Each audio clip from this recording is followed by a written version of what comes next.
कि मासिक धर्म के 1 सप्ताह के बाद जब पवित्र होती है स्त्री तो उसको वेदना होती है और ये सिद्धांत भी है। तो अब उसको सहना पड़ेगा, जब पति नहीं है तो व्यभिचार की आज्ञा तो शास्त्र देता नहीं है। फिर राधा राधा राधा राधा रटकर ब्रह्मचर्य धारण करना चाहिए, ब्रह्मचर्य की भावना पुष्ट करनी चाहिए। अब इधर अपने जीवन को इस तरह से बर्बाद करने से तो कोई लाभ मिलेगा नहीं। अगर हम अन्य प्रक्रियाओं को स्वीकार करते हैं तो वो सब निषेध ही हैं, वो हमारे जीवन को नष्ट ही करेंगी। तो हमें लगता है कि या तो पुरुष का वरण कर ले, किसी सदपुरुष का वरण कर ले और अपनी गृहस्थ धर्म से रहे, और या फिर उसको सहन करके ब्रह्मचारी बना रहे।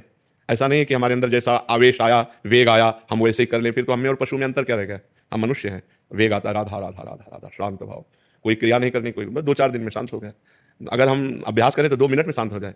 ठीक तब होता है जब ज्ञान हो जाता है। तो खूब भजन करो, ब्रह्मचर्य से रहो, भगवान से रो, कोई इधर उधर की क्रियाएं मत करो। और आजकल जैसे व्यवहार हो रहे हैं कि आज इस पुरुष से कल उस पुरुष से, ये मतलब बहुत गंदी बात है और इससे दुर्गति प्राप्त हो जाएगी। इसमें धर्म नहीं है, बिल्कुल पाप ही पाप आचरण है। बहुत संभल के, बहुत सावधानी से कदम बढ़ाओ, जिंदगी कहीं खतरे में ना पड़ जाए। अगर ब्याह नहीं करना तो ब्रह्मचर्य से रहो, ब्याह करना है तो किसी अच्छे पुरुष का भगवान से प्रार्थना करके, देख समझ करके उसको तब, शरीर को तब देना चाहिए जब आजीवन के लिए व्यवहार हो जाए।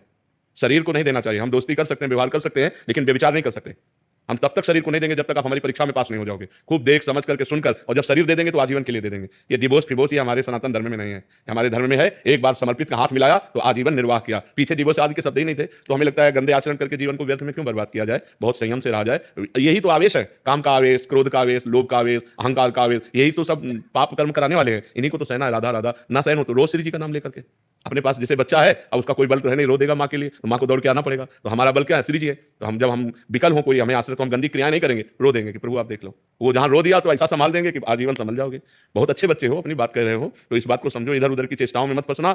पुरुष का वरण करो तो देख समझ के वरण करो, एक बार वरण करो तो आजीवन उसका वरण करो।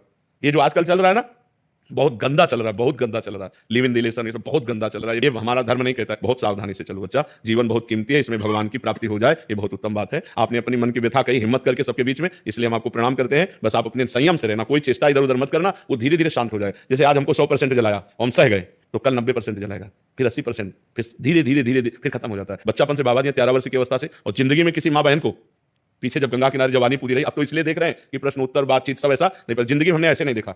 छूना, बातचीत करना, मिलना तो बात जाने दो, ऐसे नहीं देखा, फेस टू फेस नहीं देखा। सदैव ऐसे ही रहे। और गंगा किनारे कौन देखने आता है?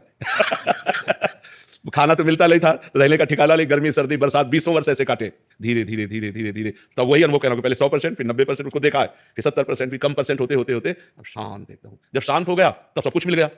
जब शांत नहीं था तो ना खाने का था, ना रहने का था, ना कुछ नहीं था। और जब इच्छा नहीं है तो दुनिया की चीजें तो हम इसलिए कहते हैं कि धैर्यपूर्वक सहो, ये सहना तुम्हें महान बना देगा। गलत आचरण में मत उतरना, ये सबके जीवन में रहता है। कोई ऐसा यहाँ पैदा ही नहीं हुआ भगवान या भगवान के महान भागवतों के सिवा जिसको काम क्रोध ने अपनी चपेट में ना लिया हो। सबको रोना पड़ा है, सब भजन करके आगे बढ़े हैं, सबके ऊपर भगवान की कृपा हुई, जो निष्काम हुए हैं। नहीं तो सब पूरा संसार इसी में तो फंसा हुआ है। बहुत धैर्यपूर्वक रहें।